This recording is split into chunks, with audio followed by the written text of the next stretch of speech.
में शिक्षक भर्ती घोटाले से जुड़ी हुई है खबर, जहां टीएमसी के विधायक माणिक भट्टाचार्य को ईडी ने पूछताछ के लिए समन भेजा है।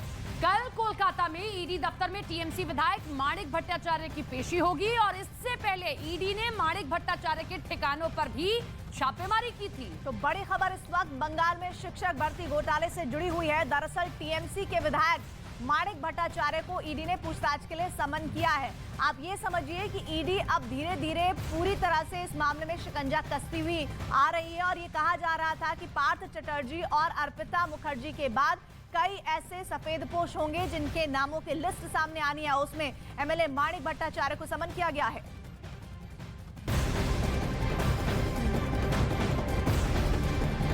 उधर पार्थ चटर्जी और उनकी करीबी अर्पिता मुखर्जी के घर पर ईडी ने छापेमारी की है और जिसमें कई अहम दस्तावेज बरामद हुए और इस दौरान अर्पिता के घर से एक काली डायरी जब्त की गई है।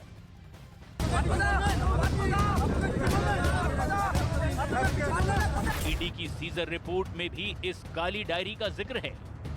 ये काली डायरी इस बात का पुख्ता सबूत है कि शिक्षक भर्ती में करोड़ों रुपए का भ्रष्टाचार हुआ और इसमें मंत्री पार्थ चटर्जी की संदिग्ध भूमिका है।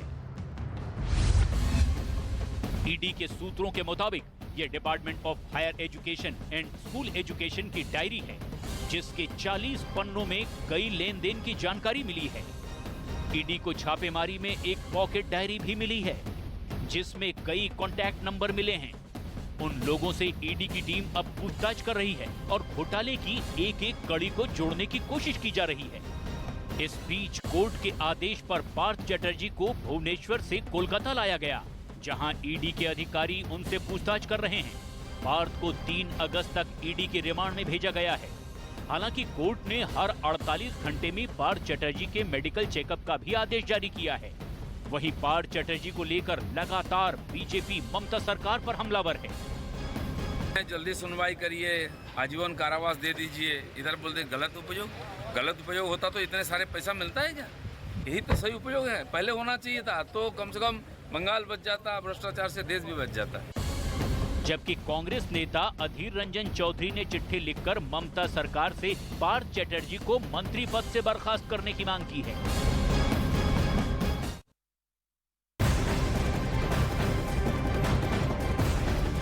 शिक्षक भर्ती घोटाले को लेकर ईडी ने पार्थ चटर्जी और उनके करीबी अर्पिता मुखर्जी से अलग अलग पूछताछ की है।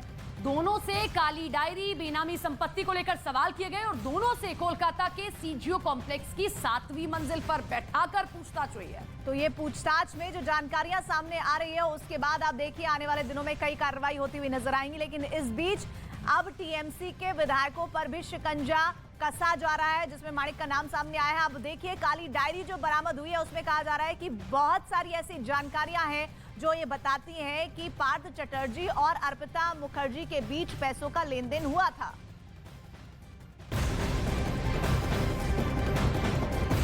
पश्चिम बंगाल के शिक्षक भर्ती घोटाला मामले में फंसे मंत्री पार्थ चटर्जी की करीबी अर्पिता मुखर्जी की आज पेशी हुई और ईडी अर्पिता को पीएमएलए कोर्ट में पेश करेगी। कोर्ट ने कल अर्पिता की जमानत याचिका खारिज कर दी थी और ऐसे में आज पेश किया जाएगा।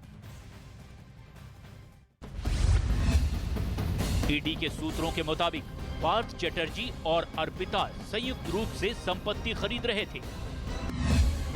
पार्थ चटर्जी के घर से ईडी को अर्पिता की संपत्ति के कागजात भी मिले हैं। इस संपत्ति को पार्थ चटर्जी ने साल 2012 में खरीदा था। ईडी को अर्पिता के घर से 21 करोड़ की नकदी बरामद हुई थी। जब अर्पिता से उसके बारे में सवाल किया गया तो उसने बताया कि ये संपत्ति पार्थ चटर्जी की थी, जिसे 1 या 2 दिन में घर से बाहर ले जाने की योजना थी, लेकिन उससे पहले ही ईडी ने छापा मार दिया। इस बीच ईडी को शक है कि कहीं ये पैसा किसी प्रोडक्शन हाउस में तो नहीं लगाया गया है, क्योंकि ब्लैक से व्हाइट मनी के इस खेल में ओडिशा और तमिलनाडु के कुछ लोगों के नाम भी सामने आए हैं, जिनसे अब पूछताछ की जा रही है। तो पार्थ चटर्जी और उनकी करीबी अर्पिता मुखर्जी से लगातार पूछताछ जारी है और शिक्षक भर्ती घोटाले से जुड़े गहरे राज को खंगाला जा रहा है। ईडी के सूत्रों के मुताबिक अर्पिता मुखर्जी पूछताछ में थोड़ा सहयोग कर रही हैं, जबकि पार्थ चटर्जी ज्यादातर सवालों के जवाब में पता नहीं, याद नहीं जैसे जवाब दे रहे हैं। ईडी ने अब तक दोनों से शिक्षक भर्ती घोटाले से जुड़े कई सवाल पूछे हैं। इसके अलावा किस तरीके से पूछताछ की जा रही है वो आपको बता रहे हैं। जो 21 करोड़ से रुपए कैश मिला है उसके बारे में भी पूछताछ की जा रही है। अर्पिता के घर से मिली काली डायरी को लेकर भी सवाल पूछे गए।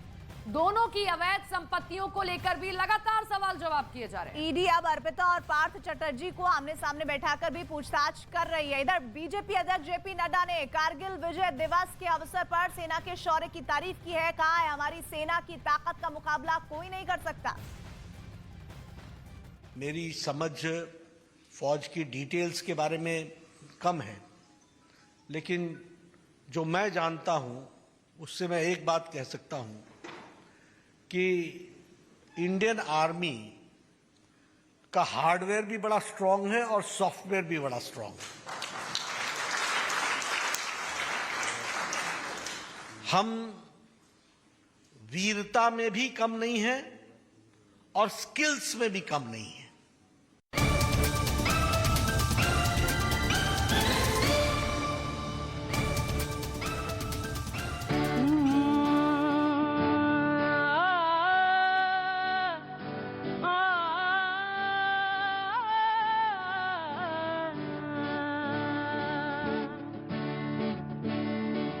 महादेवा तेरा डमरू डम डम